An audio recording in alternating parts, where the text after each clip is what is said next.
injustices commises contre nous par des grandes entreprises et des fonctionnaires du gouvernement. Combien d'entre vous ont entendu parler des moteurs alternatifs, qui marchent à l'alcool, à l'eau et aux déchets recyclés? Des carburateurs qui peuvent faire des centaines de kilomètres avec 3 ou 4 litres d'essence. Des moteurs électriques ou magnétiques, qui peuvent tourner indéfiniment. Vous ne les connaissez pas parce que s'ils venaient à être utilisés, les compagnies pétrolières ne feraient plus d'affaires. Le principe du moteur à explosion est périmé depuis plus de 50 ans. Mais à cause des cartels pétroliers et d'une réglementation malhonnête, nous sommes obligés partout dans le monde d'utiliser de l'essence depuis plus d'1 siècle. Ces grandes entreprises sont les premières responsables de la pollution de l'eau que nous buvons, de l'air que nous respirons et de la nourriture que nous mangeons. Elles ne se soucient pas du monde qu'elles détruisent, mais seulement de l'argent qu'elles gagnent en le détruisant. Combien de marées noires pourrons-nous supporter? Des millions et des millions de tonnes de pétrole détruisent les océans et les nombreuses formes de vie qui s'y développent. Parmi elles, il y a le plancton, qui fournit 60 à 90% de l'oxygène de la Terre. C'est sur lui que repose tout l'écosystème marin qui forme la base des ressources alimentaires de notre planète. Mais le plancton est en train de disparaître. Je me suis dit, allons nous installer dans un autre pays, quelque part dans le monde. Et en cherchant un peu, je me suis rendu compte que ces gens se débarrassaient de leurs déchets toxiques dans le monde entier. Ils contrôlent la législation et en fait, ils contrôlent la loi. La loi dit, aucune société ne peut être condamnée à une amende supérieure à 25 000 $ par jour. Si une société gagne 10 millions de dollars par jour en déversant des poisons mortels dans l'océan, il n'y a aucune raison qu'elle cesse ses pratiques. Ils influencent les médias, comme ça ils contrôlent notre esprit. À leurs yeux, c'est un crime de manifester pour se défendre. Et quand nous le faisons, on nous traite d'idiots et on se moque de nous.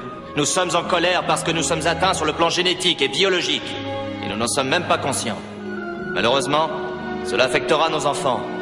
Quand nous allons travailler tous les jours, nous voyons juste sous notre nez des gaz nocifs s'échapper de notre voiture et de la voiture qui est devant. Ces poisons s'accumulent petit à petit dans notre organisme et nous tuent lentement, même si nous n'en voyons pas les effets.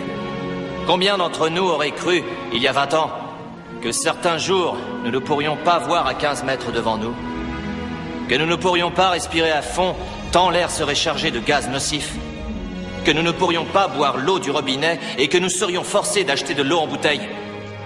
On nous a enlevé le droit de jouir des biens les plus élémentaires que Dieu nous a donnés. Malheureusement, la réalité est tellement sinistre que personne ne veut en entendre parler. On m'a demandé ce qu'on pouvait faire. Je pense qu'il nous faut une assemblée responsable qui puisse défendre nos intérêts plutôt que ceux des grandes entreprises.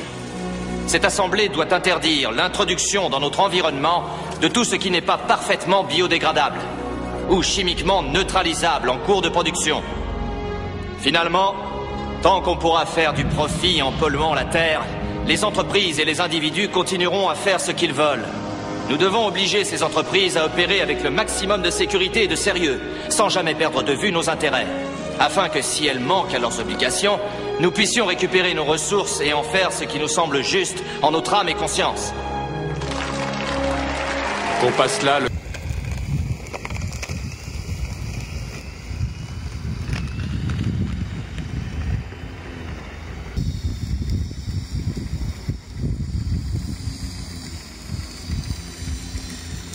À force de tondre, on a découvert cette espèce de petit terrier là. On voit le passage des animaux, quoi. On voit que c'est par là qu'ils passent, hein, les sangliers. Je pense pas que ça soit un terrier, ça ressemble à un terrier, mais en fait c'est un passage pour aller, pour passer quoi, tout simplement de l'autre côté.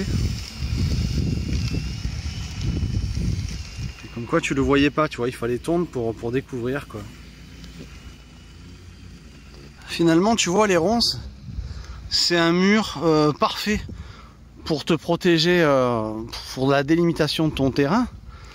Parce que bon, ben, personne ne va passer là. Je te garantis que les ronces, vraiment, tu te fais mal. Hein. Donc il suffit il va falloir bien les tailler, quoi. Et ça fait vraiment un petit mur, si tu regardes bien. Je te garantis que personne ne va passer. Hein. Donc c'est vraiment super, je les ai laissés pousser exprès. Et puis, ça fait des murs. Elles vont faire des petites fleurs très jolies et après ça fait des murs qui sont délicieuses. Donc tu peux faire des confitures, tu peux faire plein de trucs avec les murs. C'est vraiment super. Moi j'aime bien la confiote. Et alors j'aime bien ces petits plumeaux là, je sais plus, c'est des joncs. C'est vraiment très joli. Et ce que j'aime bien c'est qu'ils m'indiquent, tu vois, la direction du vent. C'est eux qui m'aiguillent comment me placer avec le camping-car quand il y a trop de vent. Tu vois, voilà, là tu vois que le vent il souffle de ce sens. C'est Voilà, naturellement, ça t'aiguille, ça te dit comment te placer pour être abrité du vent. J'aime beaucoup ces petits joncs là, je risque pas de les enlever. Ah, ça c'est le trou de petits rongeurs qu'il y a, des petits mulots des champs. Il y a des petites taupes aussi, elles sont rigolotes, des fois on les voit sortir, mais il n'y en a pas beaucoup. Alors c'est très bon pour la terre parce qu'en fait ils aèrent la terre, hein, comme les vers de terre, donc il faut les laisser. Alors on a trouvé une taupe qui s'est dégagée pendant qu'on était en train d'arracher les mottes.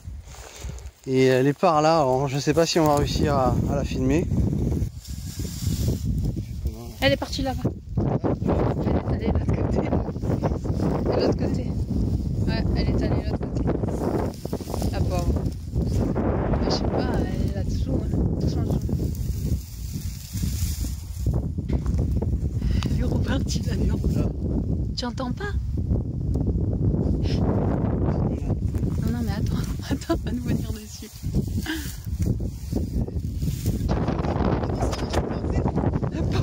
La pauvre. On a les premiers petits pissenlits qui sont sortis. Regardez si c'est beau. Bientôt il y aura les coquelicots. Hein. Les petits panneaux solaires sont bien orientés vers le soleil. Très important. Les petits oliviers qui se portent très bien.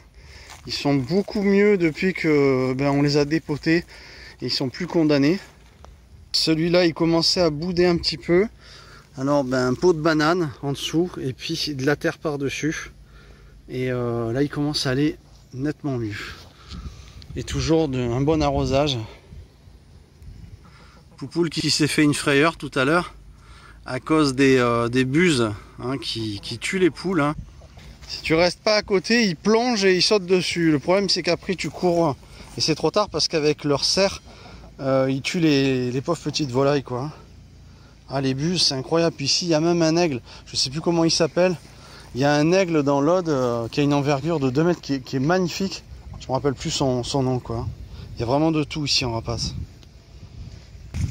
Le petit laurier qui a été sauvé du goudron de la ville est en pleine forme. Il est super heureux. On voit là la toute petite feuille, on voit qu'il fait des petits qui poussent. Tu vois la petite feuille toute claire là, ici. Et les petits sapins vont très très bien. Donc j'avais plus qu'un Plymouth en fait en guise de tuyau d'eau parce qu'on m'a fauché quand je suis parti en vacances, on m'a fauché un tuyau d'arrosage. C'était du Tricoflex, c'était le top, hein, ça coûtait une fortune.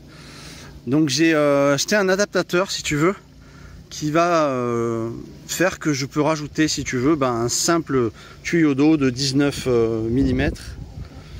Voilà, donc je claque, je mets mon tuyau d'eau et je vais pouvoir arroser non seulement les oliviers qui sont très loin, mais aussi les séquoias. Et donc pour venir jusqu'ici, il me fallait du tuyau en plus pour pouvoir arroser les séquoias qui seront là très bientôt.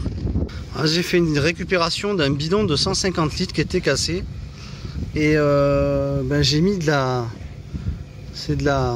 Patex en fait parce qu'en fait il s'était coupé. Donc après si tu veux, pour que le poids appuie bien sur la colle, j'ai mis ça pour faire du poids.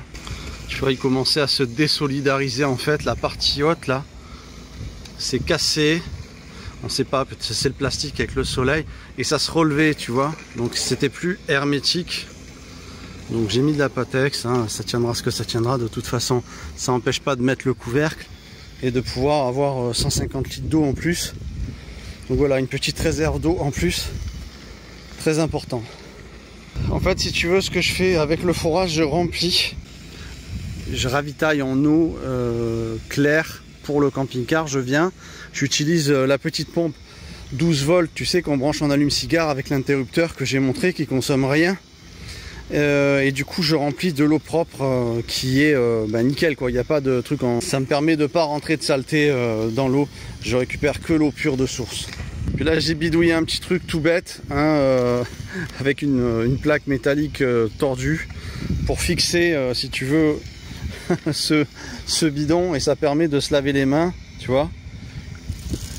Faut se laver les mains, c'est de l'eau propre. Et c'est pareil, si tu veux, là, l'eau, elle se décante, un petit peu de sable au fond, et du coup, une fois décantée, c'est impeccable.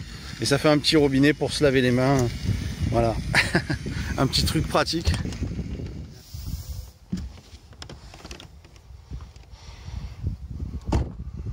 Bon ben là il y a eu une belle tonte aujourd'hui.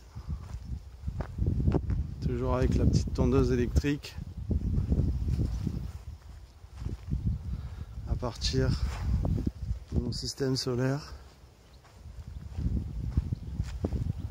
Et je vais vous montrer ce que j'ai fait parce que arrivé l'été, malheureusement, les beaux jours, il y a pas mal de quads, de motocross qui font, qui rentrent dans ton terrain et qui bousillent tout. Et comme on va planter les petits séquoias bientôt, je veux les protéger. Donc je vais te montrer ce que j'ai fait en amont du terrain. Il va falloir tendre encore. On a presque fini. Toutes ces hautes herbes, ça pousse énormément dans les champs. Il suffit que tu le fasses pas une année et je te dis pas.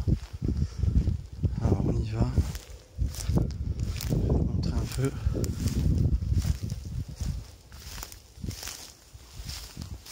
Il va falloir que je refasse tout ça, c'est provisoire.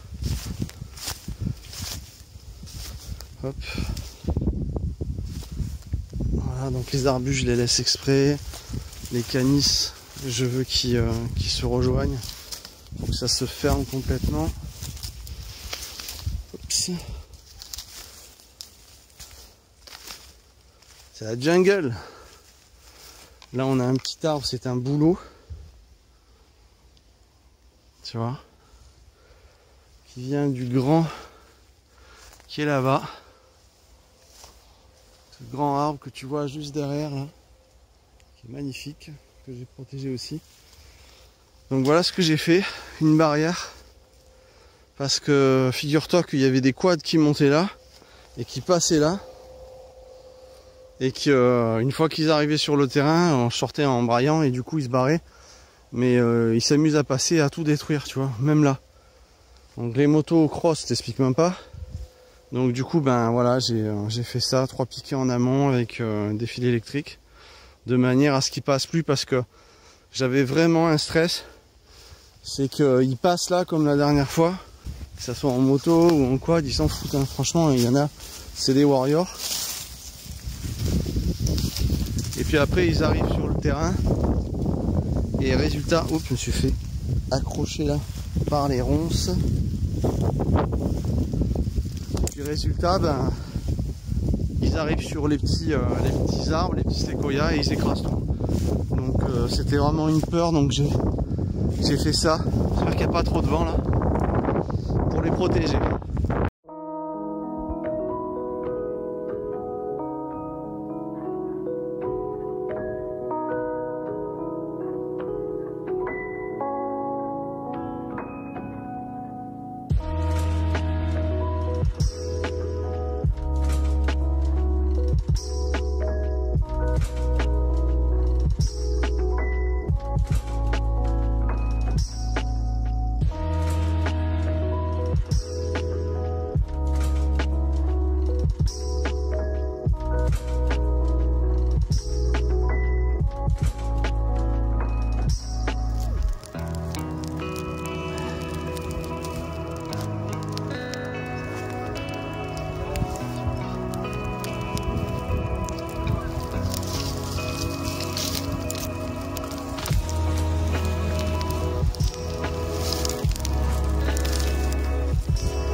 Partir à la recherche d'écorces d'arbres,